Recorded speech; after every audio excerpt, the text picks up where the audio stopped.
ಗುರು ಪರಂಪರೆಗೆ ಅಣೆಮಣಿದು ಎನ್ನ ಆರಾಧ್ಯ ದೈವ ಎ.ಸಿ. ವಾಲಿ ಗುರೂಜಿಯವರನ್ನು ಎನ್ನ ಹೃದಯ ಮಂದಿರದಲ್ಲಿ ನೆನೆಸಿಕೊಳ್ತಾ ವೇದಿಕೆಯ ಮೇಲೆ ಆಸೀನರಾದಂಥ ಎಲ್ಲ ಅತಿಥಿ ಮಹೋದಯರಿಗೆ ಸ್ವಾಗತವನ್ನು ಕೋರ್ತಾ ಪ್ರತಿ ವರ್ಷದಂತೆ ಈ ವರ್ಷವೂ ಕೂಡ ತಮ್ಮೆಲ್ಲರ ಮುಂದೆ ವಾರ್ಷಿಕ ವರದಿಯನ್ನು ಒಪ್ಪಿಸಲು ನನಗೆ ಸಂತಸ ಎನಿಸುತ್ತದೆ. ಜೂನ್ 5ರಂದು ಪರಿಸರ ದಿನಾಚರಣೆಯ ನಿಮಿತ್ತವಾಗಿ ಕಾಲೇಜು ಪ್ರಾರಂಭೋತ್ಸವ ಎನ್ನುವ ಶೀರ್ಷಿಕೆಯಡಿಯಲ್ಲಿ ನೆರೆದಿರುವ ಪಾಲಕರ ಜೊತೆಗೂಡಿ ಸಸಿಗಳಿಗೆ ನೀರನ್ನು ಹಣಿಸುವ ಮೂಲಕ ಈ ವರ್ಷದ ಶೈಕ್ಷಣಿಕ ತರಗತಿಗಳನ್ನು ಪ್ರಾರಂಭಿಸಿದೆವು. ಜುಲೈ 5ರಂದು ಅಭ್ಯುದಯ 4 ಎನ್ನುವ ಶೀರ್ಷಿಕೆಯೊಂದಿಗೆ ಪ್ರಥಮ ವರ್ಷದ ವಿದ್ಯಾರ್ಥಿಗಳ ಪಠ್ಯ ಹಾಗೂ ಪಠ್ಯೇತರ ಚಟುವಟಿಕೆಗಳ ಉದ್ಘಾಟನಾ ಸಮಾರಂಭವನ್ನು ಆಲೂರು ವೆಂಕಟರಾವ್ ಸಭಾಂಗಣದಲ್ಲಿ ವಿಜೃಂಭಣೆಯಿಂದ ನಡೆಸಲಾಯಿತು. ಕಾರ್ಯಕ್ರಮದಲ್ಲಿ ನಮ್ಮ ಎಲ್ಲ ವಿದ್ಯಾರ್ಥಿಗಳು ಬಣ್ಣ ಬಣ್ಣದ ಬಟ್ಟೆ ತೊಟ್ಟು ನೃತ್ಯ ಮಾಡಿದ್ದು ನೋಡುಗರ ಕಣ್ಮನವನ್ನು ಸೆಳೆಯಿತು.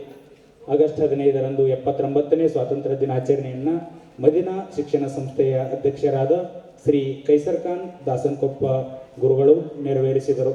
ಸ್ವಾತಂತ್ರ್ಯ ದಿನಾಚರಣೆಯ ಕುರಿತು ಪ್ರಾಚಾರ್ಯರಾದ ಶ್ರೀ ಎಂ.ವಿ. ಹಡಪದ್ ಗುರುಗಳು ವಿದ್ಯಾರ್ಥಿಗಳನ್ನು ಉದ್ದೇಶಿಸಿ ಮಾತನಾಡಿದರು. ಆಗಸ್ಟ್ 30ರಂದು ತರಗತಿ ಆಚೆಗಿನ ಕಲಿಕೆ ಎನ್ನುವ ಶೀರ್ಷಿಕೆಯಲ್ಲಿ ಕರ್ನಾಟಕ ವಿಶ್ವವಿದ್ಯಾಲಯದಲ್ಲಿರುವ ಪ್ರಾದೇಶಿಕ ವಿಜ್ಞಾನ ಕೇಂದ್ರಕ್ಕೆ ಭೇಟಿ ನೀಡಿ ವಿಜ್ಞಾನದ ವಿಸ್ಮಯಗಳನ್ನು ಕಣ್ಣಾರೆ ಕಂಡು ಕೆಲ ವಿದ್ಯಾರ್ಥಿಗಳ ಸಂದೇಹಕ್ಕೆ ತೆರೆ ಎಳೆಯಲಾಯಿತು. ಅದರಿಂದ ವಿದ್ಯಾರ್ಥಿಗಳ ಜ್ಞಾನ ವೃದ್ಧಿಯಾಯಿತು. ಸೆಪ್ಟೆಂಬರ್ 5ರಂದು ಶಿಕ್ಷಕರ ದಿನಾಚರಣೆಯನ್ನು ವಿದ್ಯಾರ್ಥಿಗಳು ಶಿಕ್ಷಕರಿಗಾಗಿ ಆಯೋಜನೆ ಮಾಡಿದ್ದು ವಿಶೇಷವಾಗಿತ್ತು. ಎಲ್ಲ ಬೋಧಕ ಮತ್ತು ಬೋಧಕೇತರ ಸಿಬ್ಬಂದಿಗಳು ಒಂದು ದಿನ ನೆಲೆದಾಡುವಂತೆ ಎಲ್ಲ ವಿದ್ಯಾರ್ಥಿಗಳು ನೋಡಿಕೊಂಡರು. ಇದು ವಿದ್ಯಾರ್ಥಿಗಳಲ್ಲಿರುವ ಕಲಾತ್ಮಕತೆ ಮತ್ತು ಕಾರ್ಯಕ್ರಮ ಆಯೋಜನೆಯ ಕೌಶಲ್ಯವನ್ನು ತೋರಿಸುವಂತಾಯಿತು. ಸೆಪ್ಟೆಂಬರ್ 15ರಂದು ರೈತರ ಜಾತ್ರೆ ವಿದ್ಯಾರ್ಥಿಗಳ ಜೊತೆ ಎನ್ನುವ ಶೀರ್ಷಿಕೆಯೊಂದಿಗೆ ಧಾರವಾಡದ ಕೃಷಿ ವಿಶ್ವವಿದ್ಯಾಲಯದಲ್ಲಿ ಜರುಗುವ ಕೃಷಿ ಮೇಳದಲ್ಲಿ ವಿದ್ಯಾರ್ಥಿಗಳು ಭಾಗವಹಿಸಿ ವೈಜ್ಞಾನಿಕ ಕೃಷಿಗೆ ಸಂಬಂಧಿಸಿದ ಅನುಭವಗಳನ್ನು ಪಡೆದುಕೊಂಡರು. ನವೆಂಬರ್ 1ರಂದು ಕರ್ನಾಟಕ ರಾಜ್ಯೋತ್ಸವವನ್ನು ತುಂಬ ಸಡಗರದಿಂದ ಕಾಲೇಜು ಆವರಣದಲ್ಲಿ ವಿದ್ಯಾರ್ಥಿಗಳೊಂದಿಗೆ ಆಚರಿಸಲಾಯಿತು.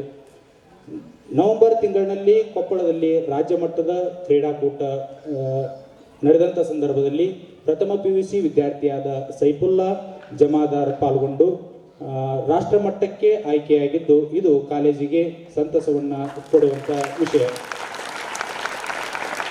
ನವೆಂಬರ್ 14ರಂದು ಮಕ್ಕಳ ದಿನಾಚರಣೆಯನ್ನು ಸಂಭ್ರಮದಿಂದ ಆಚರಿಸಲಾಯಿತು. ಎಲ್ಲ ವಿದ್ಯಾರ್ಥಿಗಳು ಅಂದು ಒಳಾಂಗಣ ಮತ್ತು ಹೊರಾಂಗಣ ಕ್ರೀಡಾ ಕೌಶಲ್ಯವನ್ನು ಎಲ್ಲರ ಮುಂದೆ ಅನಾವರಣಗೊಳಿಸಿದ್ದು ಕಂಡುಬಂತು. ನವೆಂಬರ್ 27ರಂದು ಶಿಕ್ಷಣದ ಹೆಜ್ಜೆಯಲ್ಲಿ ಸಂಸ್ಕಾರ ಮತ್ತು ಮೌಲ್ಯಗಳ ಪಯಣ ನಮ್ಮ ನಡೆ ಗುರುವಿನ ಕಡೆ ಎನ್ನುವ ಶೀರ್ಷಿಕೆಯಡಿಯಲ್ಲಿ ಸದ್ಗುರು ಶ್ರೀ ಅಂದನಗೌಡ ಪರ್ವತಗೌಡ ಪಾಟೀಲ್ ಆಧ್ಯಾತ್ಮಿಕ ಚಿಂತಕರು, ನಂದೀಶ್ವರ ದೇವಸ್ಥಾನ ಕಲಿಕೇರಿ ಇವರು ಸಂಸ್ಕಾರಯುತ ಮೌಲ್ಯ ಅರಸುವಂಥ ವಿದ್ಯಾರ್ಥಿಗಳು ಗುರುವಿನ ಅಡಿದಾವರೆಯಲ್ಲಿ ಒಂದು ದಿನವನ್ನು ಕಳೆಯುವಂತೆ ಮಾಡಿದ್ದಲ್ಲದೆ ಪ್ರತಿಯೊಬ್ಬರೂ ಯಾವ ರೀತಿ ಓದಬೇಕು ಮತ್ತು ಮನಸ್ಸಿನಲ್ಲಿರುವ ಎಲ್ಲ ಗೊಂದಲಗಳನ್ನು ದೂರ ಮಾಡಿದರು. ಪ್ರಸಕ್ತ ಶೈಕ್ಷಣಿಕ ವರ್ಷ ಆರಂಭದಿಂದ ಇಲ್ಲಿಯವರೆಗೆ ದ್ವಿತೀಯ PUC ವಿದ್ಯಾರ್ಥಿಗಳಿಗೆ ಎಲ್ಲ ವಿಷಯಗಳನ್ನೊಳಗೊಂಡು ಒಟ್ಟು 32 ಆವರ್ತಕ ಪರೀಕ್ಷೆ ಅಂದರೆ ಸೈಕ್ಲಿಕ್ ಟೆಸ್ಟ್ಗಳನ್ನು ಜೊತೆಗೆ ಒಟ್ಟು 8 ನೀಟ್ ಮತ್ತು CET ಪರೀಕ್ಷೆಗಳನ್ನು ನಡೆಸಲಾಗಿದೆ ಮತ್ತು ಅಕ್ಟೋಬರ್ ಒಳಗೆ ದ್ವಿತೀಯ PUC ಸಂಪೂರ್ಣ ಪಠ್ಯಕ್ರಮ ಪೂರ್ಣಗೊಳಿಸಿ ಪಠ್ಯಕ್ರಮ ಮರು ಬೋಧಿಸುವುದಲ್ಲದೆ ಸಂಪೂರ್ಣ ಪಠ್ಯಕ್ರಮದ ಮೇಲೆ 4 ಅಭ್ಯಾಸ ಪರೀಕ್ಷೆ ಪ್ರಾಕ್ಟೀಸ್ ಟೆಸ್ಟ್ಗಳನ್ನು ನಡೆಸಲಾಗಿದೆ.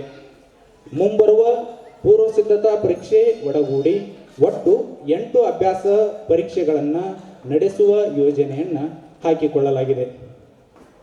ಇದೇ ಸರಣಿಯನ್ನು ಪ್ರಥಮ PUC ವಿದ್ಯಾರ್ಥಿಗಳಿಗೂ ಕೂಡ ಅನ್ವಯಿಸಲಾಗಿದೆ.